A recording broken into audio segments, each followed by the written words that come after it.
नमस्कार मित्रों, अभी हम देखने वाले हैं महत्वपूर्ण टॉपिक महासागर। ठीक है, और ये आपके सेकंड ग्रेड के लिए उपयोगी है। तो इसमें जो प्रमुख महासागर है उनसे जुड़ी हुई विशेषताएं हैं, कोई गहरे गर्त है, कुछ और भौगोलिक शब्दावली है। ऐसे करके हम कुल 31 क्वेश्चन और व्याख्या सहित ये देखने वाले हैं, जो आपके लिए निश्चित रूप से क्लास उपयोगी साबित होगी। तो देखो, वेगनर महोदय के अनुसार पृथ्वी का कितने प्रतिशत भाग जो है वो जल और कितने प्रतिशत भाग स्थल है। तो मोटा मोटी आप ध्यान रखना कि जो पृथ्वी है उस पर क्या है, बाकी तो वो महाद्वीप फैले हुई है, अफ्रीका, ये उत्तरी अमेरिका, दक्षिण अमेरिका, एशिया वगैरह। तो जो बच गया भाग, तो 71% भाग बचा हुआ है, वो है जल, यानी वो समुद्र है, महासागर, खारा है। और 29% भूभाग जो है वो स्थल है, यानी जमीन है। इसमें चट्टाने भी है, जंगल भी है, मरुस्थल भी है, सब आ जाता है। तो वेगनर बड़े विद्वान हुए हैं, जर्मनी के भूगोलवेत्ता थे। इनके अनुसार कितना है, तो इन वाला काफ़ी प्रामाणिक है, माना जाता है मुख्यतः। तो क्या होगा यहाँ पे, 71%, 71.7% तो क्या है, जल। और 29, लगभग 29, 28.3% क्या है, स्थल। ध्यान में रखें आप। ठीक है, आगे चलते हैं, थोड़ा इसका एक्सप्लेन में देख लेते हैं। ये आप देख पा रहे होंगे, मैप भी आपको दिख रहा होगा, थोड़ा आप नज़र डालें। ये क्या है, अंटार्कटिका महाद्वीप है, उत्तरी अमेरिका, दक्षिणी America, Africa, Europe, Asia, Australia. ठीक है, तो ये तो हो गई ज़मीन। अब जो बच गया वो सारा जल है, तो वो क्या है, वो 71%। अब इसमें आप महासागर भी देख लो, ये जो इधर वाला है और बाकी इधर, तो ये सब क्या, आधा इधर आधा गोल है तो पृथ्वी, तो ये हो गया प्रशांत। तो सबसे बड़ा महासागर कौन सा है, प्रशांत। फिर 4 अक्षर, फिर अटल याद रखें, अटल। फिर 3 अक्षर, फिर 2.5 अक्षर, हिंद। प्रशांत, अटल, हिंद, ये ट्रिक याद रखें। तो सबसे बड़ा प्रशांत महासागर, 2 नंबर पे अटल। तो ये अटलांटिक जो है ना, ये यहाँ से, तो ये एस की आकृति का, ये हो गया। ठीक है, अंग्रेजी के अक्षर एस की आकृति का। ये हिंद, यानी एकमात्र ऐसा महाद्वीप जो एम की आकृति का है और किसी देश के नाम पे, नाम है हिंदुस्तान के नाम पे, हिंद महासागर, तो ये हिंद महासागर कहलाता है। ठीक है, अब इसमें ऊपर वाला जो क्षेत्र है वो आर्कटिक और ये वाला अंटार्कटिक। ठीक है, कुछ विद्वान 5 मानते हैं, कुछ 4 ही महासागर मानते हैं। ऐसे जैसे क्रेमेल है, क्रेमेल के अनुसार ये कम मानता है, ये कह रहा है कि 70.8 ही है जल, जल और स्थल है 29.2। पृथ्वी पर उपस्थित जल की कुल मात्रा का लगभग 97 है, 97.5% तो क्या है, महासागरीय जल है, और शेष 2.5% ताज़ा मीठा पानी है। यानी ये जो पानी है ना कुल पृथ्वी पर, वो कितना है, जल। तो वो जो जल है कुल कितना, 70-71%। तो हम कह रहे हैं ना कि पानी की समस्या है, कि इतना सारा पानी है तो ये पीने लायक नहीं है, ये खारा है। तो पृथ्वी पर जितना भी कुल पानी है ना, उसमें से केवल 2.5% ही है जो कि ताज़ा मीठा जल है, जिसमें ग्लेशियर भी है, नदियाँ भी है, तालाब भी है, झीलें हैं, वो सब है। सब मिलाकर 2.5% ही है पीने योग्य। सर्वप्रथम किसने महासागर के अंदर की भू आकृतियों का वर्गीकरण किया था। भी महासागर है, उसके अंदर भी तो आकृतियां होती है ना अलग अलग, तो किसने किया, हीजन, वेगनर, क्रेमेल या अन्य किसी ने। तो यहाँ पे क्या हो जाएगा, हीजन जो है हो जाएगा। तो हीजन ने किया। तो सर्वप्रथम हीजन ने ही जो है वो महासागर के अंदर की भू आकृतियों का वर्णन किया। महासागरीय अधः स्थल, यानी नीचे के स्थल या नीतल को 4 प्रमुख भागों में बांटा जा सकता है, ये भी ध्यान में रखना। महाद्वीपीय मग्न तट या महाद्वीपीय सेल्फ। तो पहला तो मग्न तट हो गया या सेल्फ हो गया, शुरुआत वाला। उसके बाद में महाद्वीपीय मग्न ढाल, भाई तट हो गया, ढाल हो गई, भाई तट, फिर ढाल, मग्न ढाल या महाद्वीपीय ढाल। तीसरा हो गया, देखो ढाल याद रख लेना, केवल ढाल में 2 अक्षर, 2 नंबर ढाल।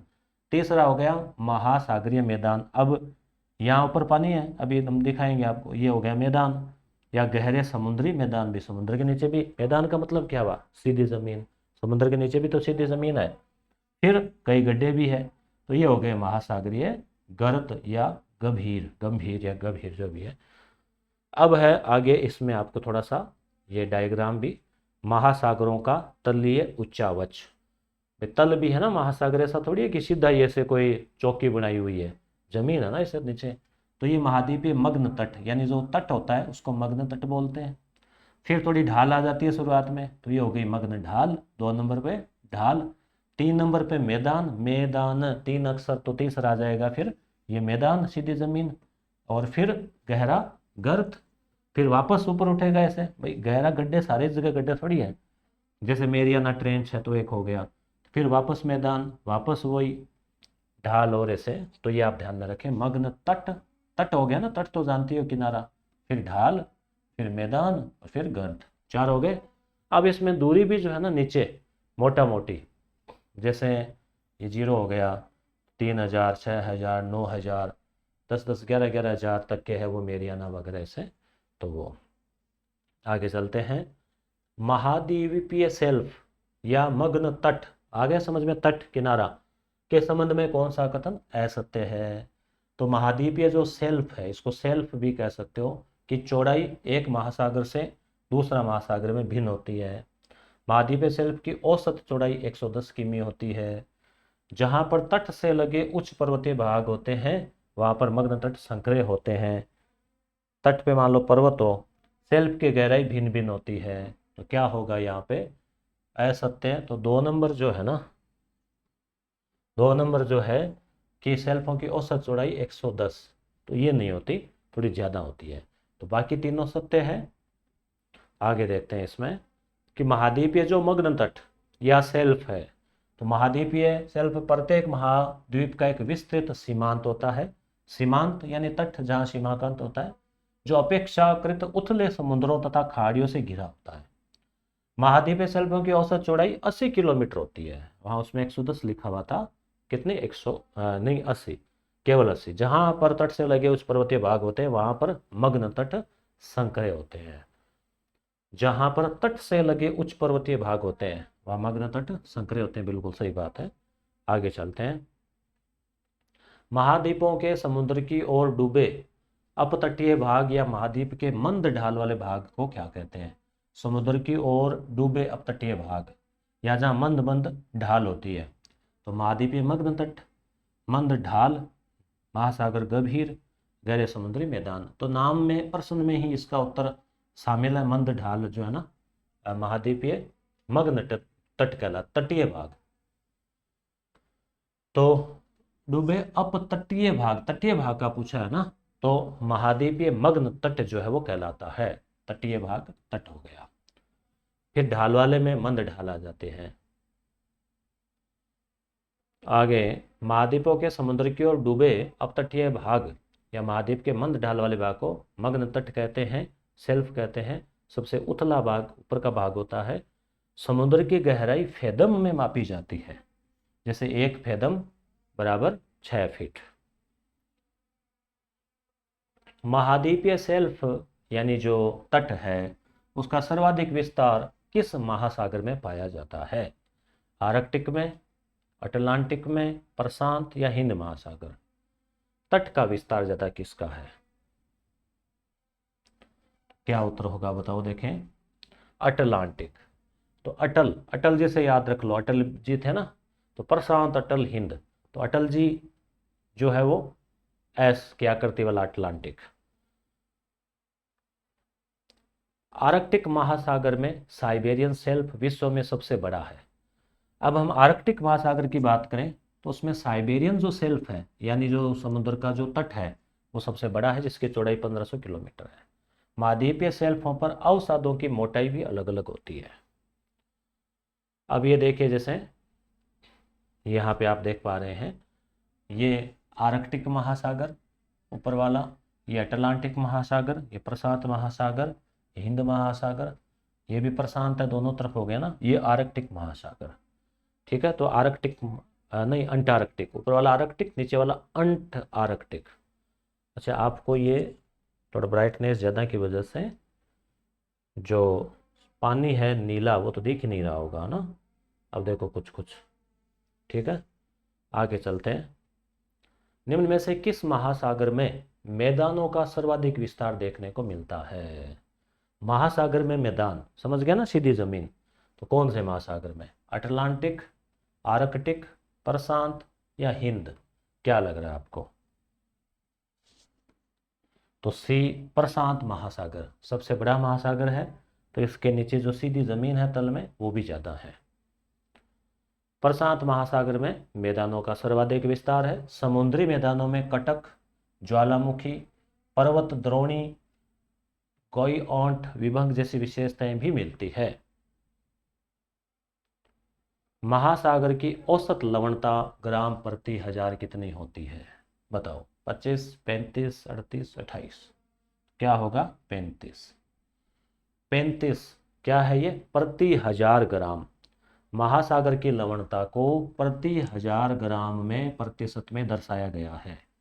महासागर की औसत लवणता 35 भाग प्रति हजार ग्राम, यानी 1000 ग्राम में 35 भाग ऐसे। इजराइल का जो मृत सागर है वो 45 भाग प्रति हजार ग्राम लवणता है उसमें, उसमें सबसे ज्यादा है। औसत 35 है, मृत सागर में सबसे ज्यादा है। डेड सी बोलते हैं उसको, मृत सागर। महासागरीय लवणता को प्रभावित करने वाला निम्न में से कौन सा एक कारक नहीं है? भाई महासागरों में लवणता होती है, खारा होता है वो पानी बहुत ज़्यादा, एक चुल्लू भी नहीं पी सकते। तो ये क्या कारण है? पवन है क्या, तापमान है, वाष्पीकरण और वर्षण है, भूमिगत जल है? बताओ।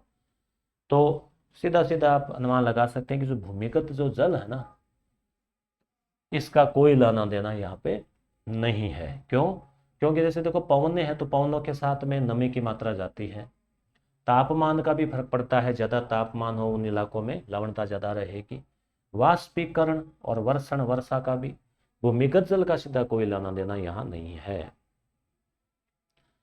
अन्य कारक महासागरीय धाराएं भी लवणता में, महासागरीय धाराएं आती है ना, ठंडी गर्म, जल की लवणता है, तापमान है, घनत्व भी परस्पर संबंधित होते हैं। इसलिए तापमान अथवा घनत्व में किसी प्रकार का परिवर्तन किसी क्षेत्र की लवणता को प्रभावित करता है। तापमान भी प्रभाव डालता है खारा बनाने के लिए। जिन स्थानों पर तापक्रम ऊंचा और वाष्पीकरण अधिक होता है वहां पर लवणता कैसी होती है? तापमान का फर्क पड़ता है लवणता में। अब ज्यादा तापमान है और वाष्पीकरण भी ज्यादा है, ताप ज्यादा होगा तो वाष्पीकरण भी ज्यादा होगा, तो वहां लवणता कैसी होगी बताओ? कम होगी या ज्यादा? जैसे अपने मरुस्थल में आप देख लो तो ज्यादा होगी, अधिक। क्या उत्तर हो जाएगा? सी। समुद्री लवणता को मापने का यंत्र सेलाइन नेक्टर कहलाता है।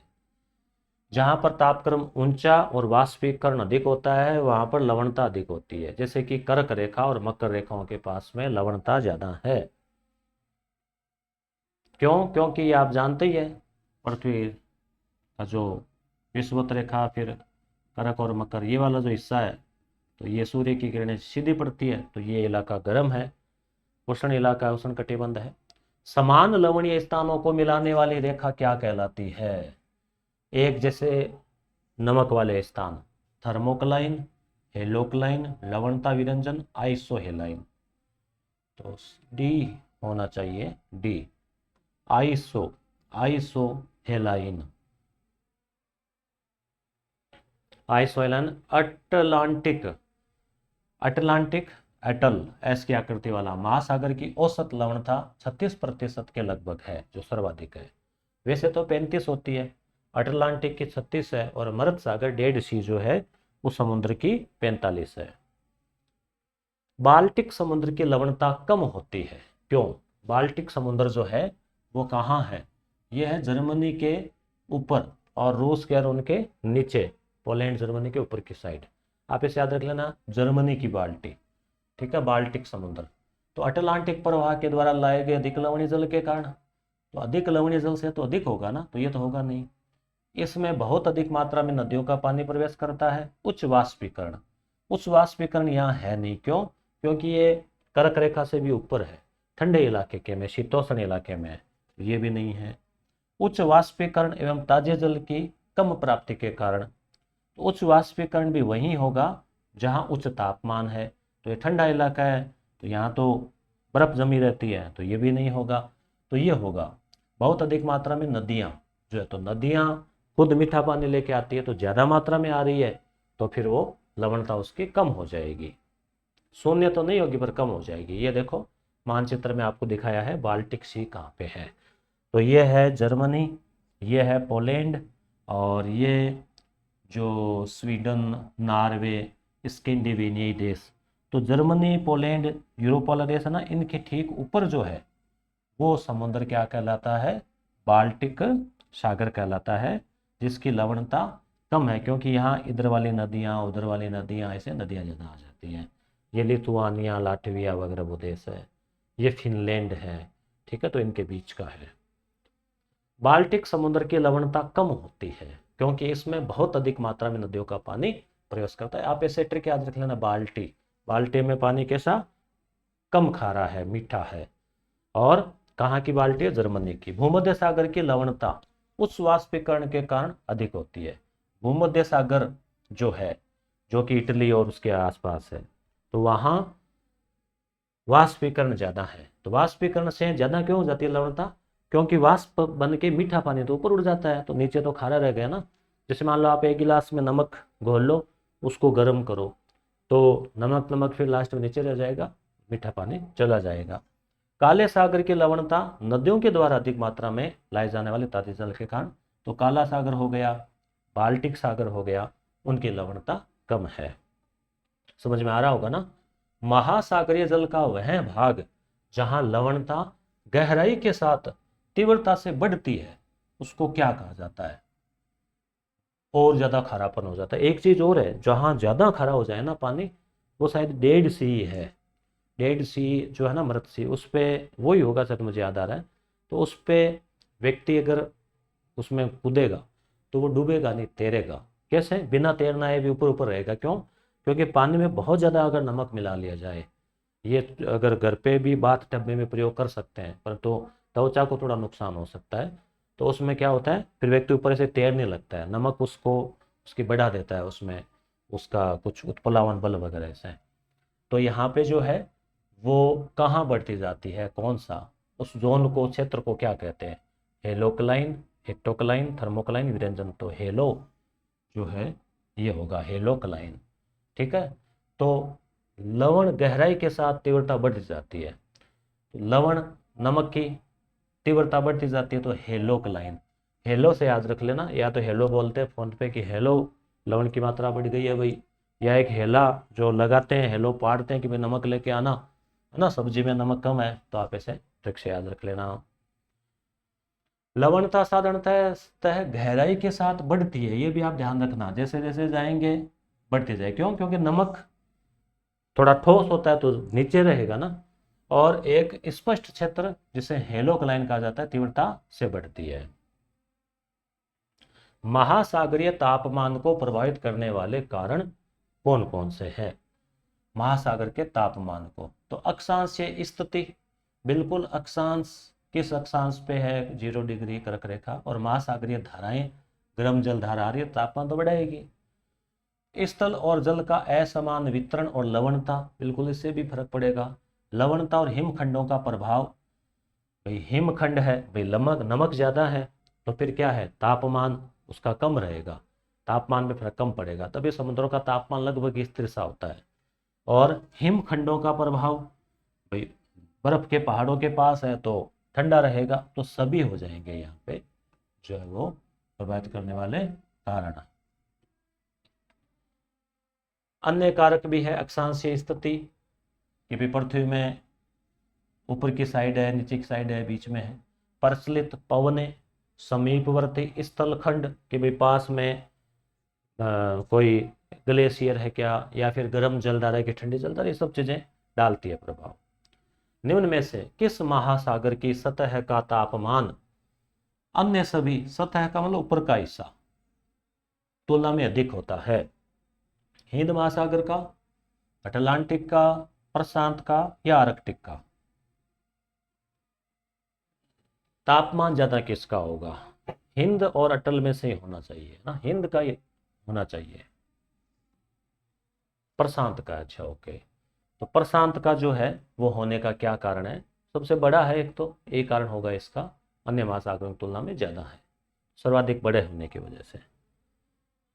प्रशांत महासागर 19 डिग्री सेंटीग्रेड की सतह का तापमान है, जबकि उत्तरी गोलार्ध के महासागरों का तापमान दक्षिण गोलार्ध की अपेक्षा अधिक होता है। उत्तरी गोलार्ध वालों का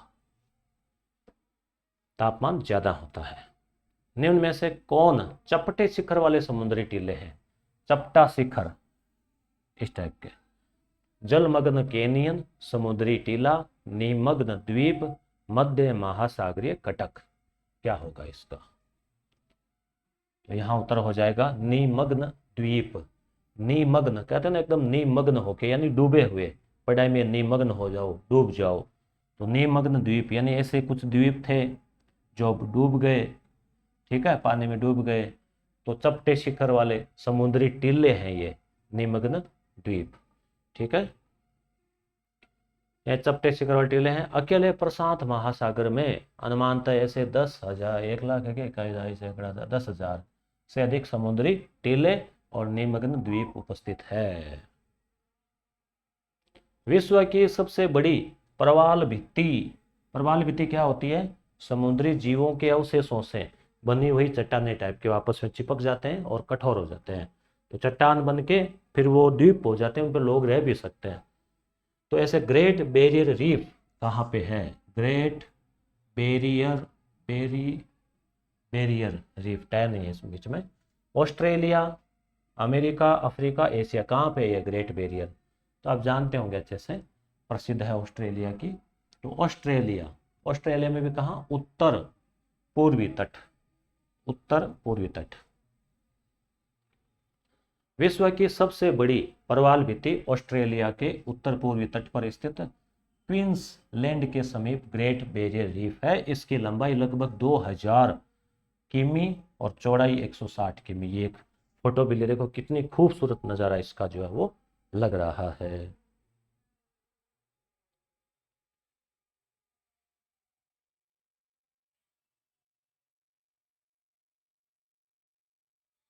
आगे देखते हैं हम इसमें।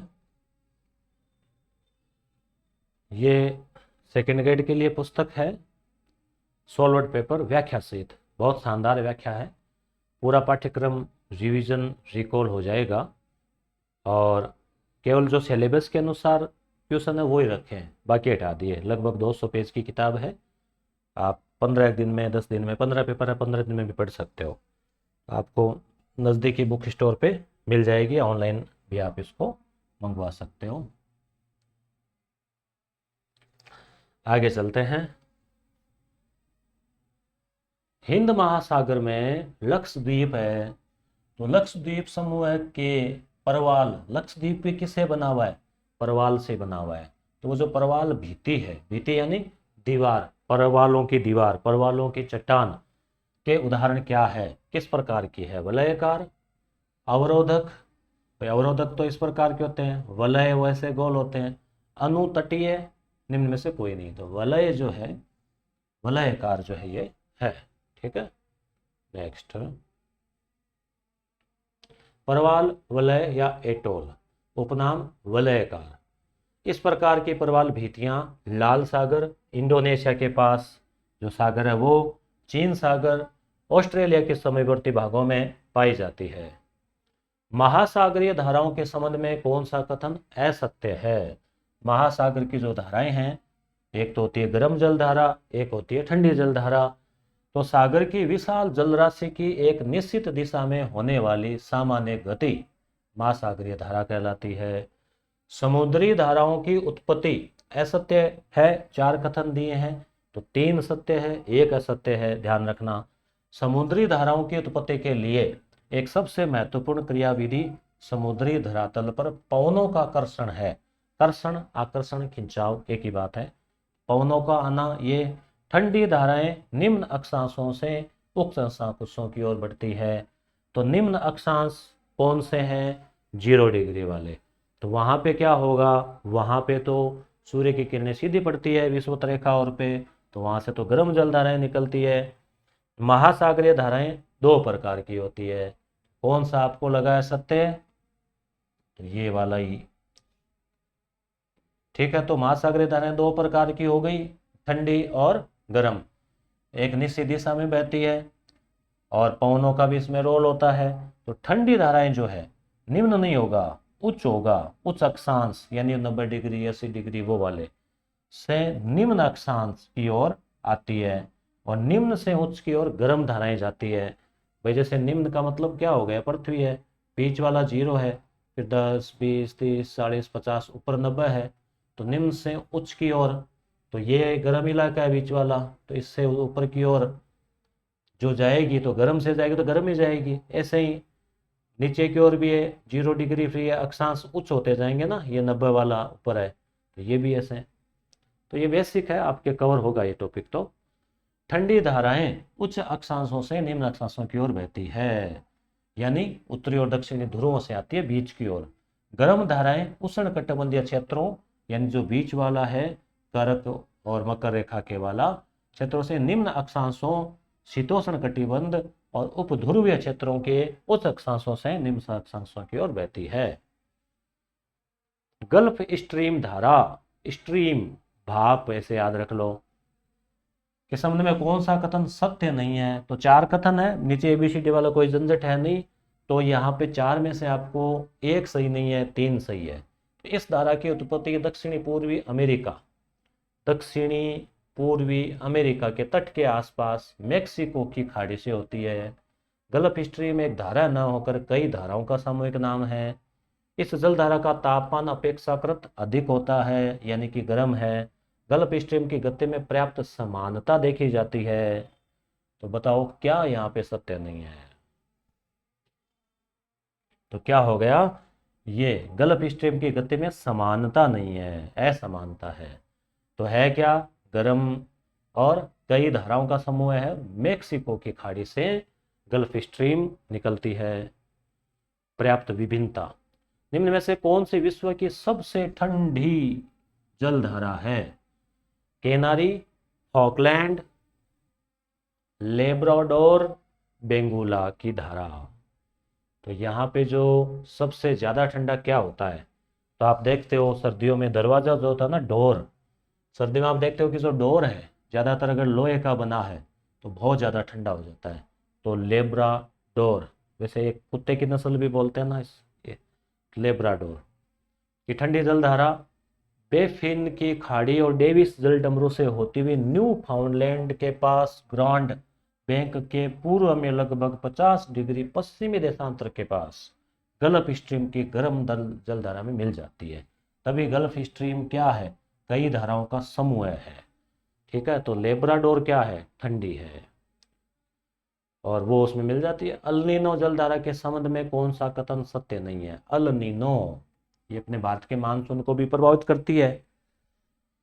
तो अल नीनो जलधारा की प्रकृति गर्म है। अल नीनो जलधारा को भारत में सूखे के कारण के लिए उत्तरदायी माना जाता है। यह एक सामयिक जलधारा है और इसकी उत्पत्ति निश्चित होती है। यह इस धारा को क्रिसमस चाइल्ड के नाम से भी जाना जाता है, बेबी। तो यहाँ पे क्या होगा, सी, एक सामयिक जलधारा है, इसकी उपस्थिति निश्चित होती है। नहीं, कोई निश्चित नहीं होती, 4-5 साल के अंतराल से होती है। तो गर्म है अल नीनो। अल नीनो सूखे के लिए अल नीनो आता है तो उस साल भारत में वर्षा कम होने कैसे बताते हैं, क्रिसमस चाइल्ड भी इसको बोलते हैं। अल नीनो ये एक सामयिक है लेकिन इसकी उपस्थिति अनिश्चित है। वस्तुतः पेरू के तट के पास, पेरू तट याद रखना, पेरू। ठीक है, जैसे अल नीनो, नीनो मतलब नानू, बच्चे से याद रख लो, छोटा बच्चा, छोटा बेबी, वैसे इसका अर्थ भी यही है। तो वो पैरों पैरों को छूता है, ऐसे कोई ट्रिक से आप याद रख सकते हो। लगभग 3 डिग्री दक्षिण अक्षांश से 36 डिग्री दक्षिण अक्षांश के मध्य अति उष्ण जलधारा का प्रवाह होता है। तो ये क्या है, उष्ण जलधारा है। छोटा बच्चा होता है उसका तापमान ज़्यादा होता है, शरीर गर्म रहता है, ऐसे आप याद रख लेना। क्योंकि इस जलधारा की उत्पत्ति क्रिसमस के आसपास होती है, इसलिए इसको क्रिसमस चाइल्ड यानी क्रिसमस की संतान, बच्चा, बेबी भी मानते हैं, ध्यान रखना। प्रशांत महासागर के संबंध में कौन सा कथन सत्य नहीं है? तो प्रशांत महासागर आपने देखा यह सबसे बड़ा महासागर है जो विश्व के कुल क्षेत्रफल का 2/3 है। विश्व का आधे से अधिक जल इसी में है, 2/3 है इधर, तो आधे से अधिक भी इसमें हो गया। इस महासागर में से भूमध्य रेखा, कर्क रेखा और मकर रेखा गुजरती है, तीनों रेखाएं, ठीक है। और 180 डिग्री देशांतर रेखा इसी महासागर से गुजरती है। तो ये तो अक्षांश रेखाएं हैं। आडी खड़ी वाली है 0 डिग्री, उसके पीछे है 180 डिग्री। तो यहाँ पे कौन सा सही नहीं है? तो यहाँ पे जो है सही नहीं है ये, कि ये 2/3 नहीं है, आधे से अधिक तो है, पर 2/3 कितना हो गया? 66%। 66% अकेले ने ले लिया, तो फिर बाकी क्या लेंगे? ठीक है, इसलिए बाकी 180 डिग्री यानी 0 डिग्री के पीछे वाली भी इसमें से जाएगी, तीनों रेखाएं इसमें से जाती है। आधे से अधिक है परंतु 66 नहीं है भाई, जो कि कुल क्षेत्रफल के 1/3 भाग पर है पृथ्वी के। विश्व का लगभग आधे से अधिक जल इसी में है। आधे से अधिक का मतलब हो गया 50% से ज़्यादा। इतना विशाल है कि क्षेत्रफल 7 महाद्वीपों से भी अधिक का हो। इसकी आकृति त्रिभुज के समान है। इस महासागर में से भूमध्य रेखा, कर्क रेखा, मकर रेखा गुजरती है, 180 डिग्री भी से गुजरती है। बरमूडा ट्राइएंगल नामक रहस्यमय क्षेत्र किस महासागर में? इसका आप पढ़ते हो ना कई बार, कि यहाँ से हवाई जहाज निकलते हैं तो यहाँ पे एक ऐसा कुछ गुरुत्वाकर्षण ऐसा कोई शक्ति बनती है कि हवाई जहाज कई बार गायब हो जाते हैं, एक्सीडेंट वगैरह ऐसे गिर जाते हैं। तो प्रशांत में है, हिंद में है, अटल में है, कि आर्कटिक में है? आर्कटिक ऊपर वाला, अंट आर्कटिक नीचे वाला, ज़्यादा अंटता है तो नीचे गिर जाता है, तो अंटार्कटिक, ठीक है। तो ये कौन सा है? बरमूडा। तो अटलांटिक, एस की आकृति वाला जो है ना अटलांटिक, उसमें है। बरमूडा ट्राइएंगल उत्तर पश्चिमी अटलांटिक महासागर में स्थित एक रहस्यमय क्षेत्र है। इसमें कुछ विमान और जहाज गायब हो गए। 0 डिग्री अक्षांश और 0 डिग्री देशांतर रेखाएं अटलांटिक महासागर में एक दूसरे से मिलती है। ध्यान रखना कैसे? जैसे कि भाई ये पृथ्वी हो गई, ये 0 डिग्री देशांतर हो गया, ये 0 डिग्री अक्षांश हो गया, तो ये बीच में से जो है ना, ये कहाँ पे? अटलांटिक जो महासागर है उसके भी मिलती है वहाँ पे। विश्व की सबसे गर्म जलधारा गल्फ स्ट्रीम और सबसे ठंडी जलधारा लेब्राडोर किस महासागर की पहचान है? प्रशांत में है, दक्षिणी प्रशांत है, हिंद है, कि अटल है? हिंद तो है नहीं, अटल है या प्रशांत है? बताओ क्या होगा? अटलांटिक। देखो ज़्यादा ठंडा, ज़्यादा गर्म, ये सब अटल अटल रहते हैं। सबसे गर्म गल्फ स्ट्रीम, सबसे ठंडी लेब्राडोर, अटलांटिक। उत्तर में न्यू फाउंडलैंड, ग्रांड बैंक और ब्रिटिश द्वीप डागर बैंक प्रसिद्ध मग्न तट है, जो मछली पकड़ने के प्रमुख केंद्र है। मग्न तट जान गए ना आप? समुद्र का किनारा वाला हिस्सा, फिर ढाल वाला, फिर मैदान और फिर गर्त। अटलांटिक महासागर का निम्न में से कौन सा सबसे बड़ा महासागरीय द्वीप है? तो एक चीज और बता दूं मित्रों, आपके स्नेह है, सम्मान, विश्वास और हमारी लगातार कंटिन्यूटी, मेहनत, परिश्रम, आप सभी का मिला जुला ये रहा कि वो अपना 2 लाख विद्यार्थियों का परिवार हो चुका है। और आज़ादी का दिवस हाल ही में मनाया, कृष्ण जन्माष्टमी भी चल रही है, गोगा नवमी, तो सभी इन उत्सव त्योहारों की आपको शुभकामनाएं। और 2 लाख का अपना परिवार हो गया, और प्रयास रहेगा कि आपका जो विश्वास है वो बना रहे। बस आपके लिए काम के वीडियो कम समय में अच्छी सामग्री आपके लिए मिलती रहे। ऑनलाइन घर बैठे आपको लगे कि वास्तव में आपको जो है ये उपयोगी सामग्री मिली है। तो अटलांटिक महासागर का कौन सा सबसे बड़ा महासागरीय द्वीप है? Greenland, Auckland, Iceland, Newfoundland. Land का मतलब ही ज़मीन ही होती है वैसे, जैसे अपने नामों के आगे पुर लगता है, जयपुर, जोधपुर, दुर्ग होते हैं, अंग्रेज़ों को वैसे लगाते हैं। तो क्या होगा यहाँ पे? आप देख रहे हैं ग्रीनलैंड। तो ये आप यहाँ देख पा रहे हैं, एक बड़ा द्वीप है ग्रीनलैंड। कनाडा जो है ना इसके ठीक ऊपर, ये फिनलैंड, नॉर्वे आए वो हो गया, तो ये ग्रीनलैंड है। तो ये क्या है? अटलांटिक महासागर का, अटलांटिक महासागर जो है लिखा ना अटलांटिक ओशियन, इसी में आता है ये का सबसे बड़ा महासागरीय द्वीप। ग्रीनलैंड सबसे बड़ा है। हिंद महासागर का सबसे बड़ा द्वीप कौन सा है? ये कौन सा है बताओ? ये डियागो, मेडागास्कर, मॉरिशस, यूनियन। तो मेडागास्कर ये भारत, और ये एम की आकृति का हिंद महासागर, और ये इसमें सबसे बड़ा द्वीप कौन सा हो गया? मेडागास्कर। ये पीडीएफ आपको टेलीग्राम पे भेज दी जाएगी। हिंद महासागर का सबसे बड़ा द्वीप मेडागास्कर है। भारत के दक्षिणी पश्चिमी तट के समीप लक्षद्वीप और मालदीव प्रवाल द्वीपों के उदाहरण है। और यहाँ कौन से? वलयाकार।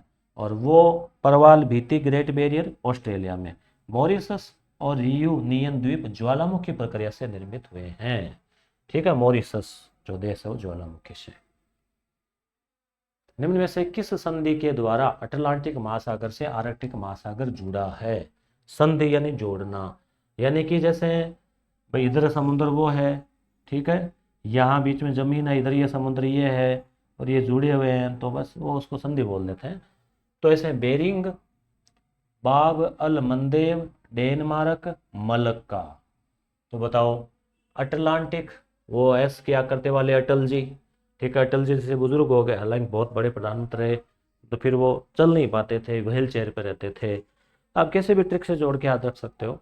और आर्कटिक, आर्कटिक जो है वो उत्तर वाला, अंटार्कटिक नीचे दक्षिण वाला, तो इन दोनों को जोड़ता है। तो ये आप यहाँ पे देख पा रहे हैं ना कि ये बेरिंग जल संधि है, ये ऊपर वाला है उत्तरी ध्रुव वाला आर्कटिक, और ये वो यहाँ से शुरू हो गया एस की आकृति वाला अटलांटिक। ये बेरिंग समुद्र है, और ये बेरिंग, इसको जल संधि बोलते हैं। इसका कहीं और भी कुछ, बेरिंग स्ट्रेट, यहाँ संधि मतलब वो नहीं है समझौता, स्ट्रेट, बेरिंग स्ट्रेट, तो बेरिंग जल संधि। ठीक है, आगे चलते हैं।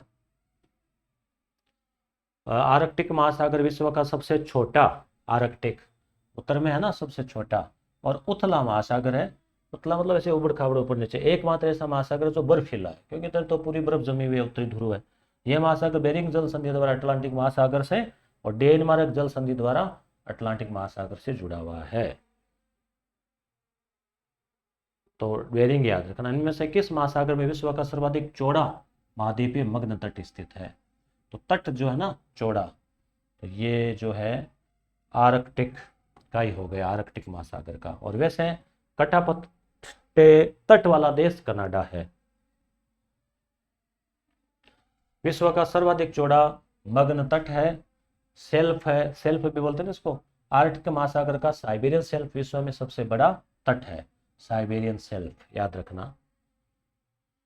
मेरियाना गर्त के बाद निम्न में से कौन सा गर्त सबसे गहरा है? तो विश्व का सबसे गहरा गर्त तो है मेरियाना गर्त, एक नंबर पे। सेकंड नंबर पे कौन सा है बताओ? सेकंड नंबर मिडनाओ, टोंगा, स्वायर, पोर्टो रिको। क्या उत्तर होगा यहाँ पे? ये देखो, ये मैंने मेरियाना तट का गूगल से फोटो लिया है, और यहाँ पे हो जाएगा टोंगा। ठीक है, 2 नंबर पे, 2 नंबर पे टोंगा, 3 नंबर पे शायद याद आ रहा है मिडनाओ ही है।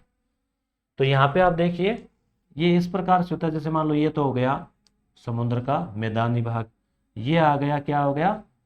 गर्त। और कई कई इतने गहरे गर्त है कि ये 11,000 किलोमीटर, यानी एक तरफ हम एवरेस्ट पे चढ़ते हैं, वैसे उससे भी ज़्यादा नीचे चले जाओ भले ही।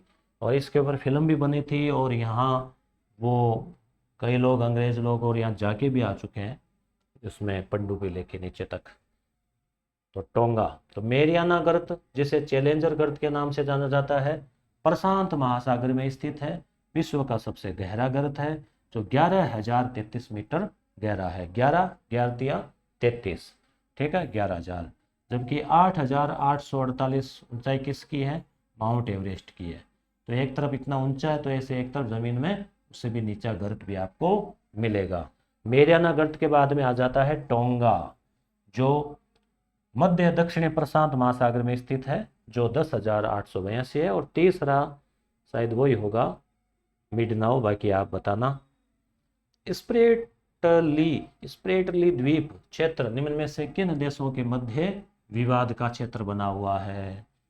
वियतनाम और चीन और रूस और भूटान और ब्रिटेन, तो वियतनाम और चीन के बीच में जो है ना ये विवाद बना हुआ है। ये आप देख पा रहे हैं, गल्फ ऑफ टोंकिन बोलते हैं, रेड रिवर, ये वियतनाम है। वियतनाम को पता ही होगा, भारत के उधर निकलते म्यांमार आता है, फिर उसके अगला पड़ोसी देश जो है वियतनाम, लाओस, कंबोडिया है, जिसको हिंद चीन भी कहा जाता है संयुक्त रूप से, यह दक्षिण चीन सागर है। तो ये जो वियतनाम, ये जो द्वीप है ना, ये छोटे मोटे कोई, उनको लेके यहाँ पे जो है ना वो है स्प्रेटली द्वीप। विवाद विवाद तो ऐसे बन जाता ना कि भाई ये कह रहा है कि हमारा है, ये कह रहा है हमारा है, बस ये से झगड़े हो जाते हैं। पड़ोसी पड़ोसी में गली मोहल्ले को लेके, लोगों में खेतों को लेके, शिवों को लेके, जमीन को लेके, देशों में द्वीपों को, सीमा को लेके, और जीवन निकल जाता है इन झगड़ों में। आदमी का आता पता नहीं है, जमीन यहीं रह जाती है। तो व्याख्या, स्प्रेटली द्वीप क्षेत्र वियतनाम और चीन के मध्य विवाद का क्षेत्र बना हुआ है।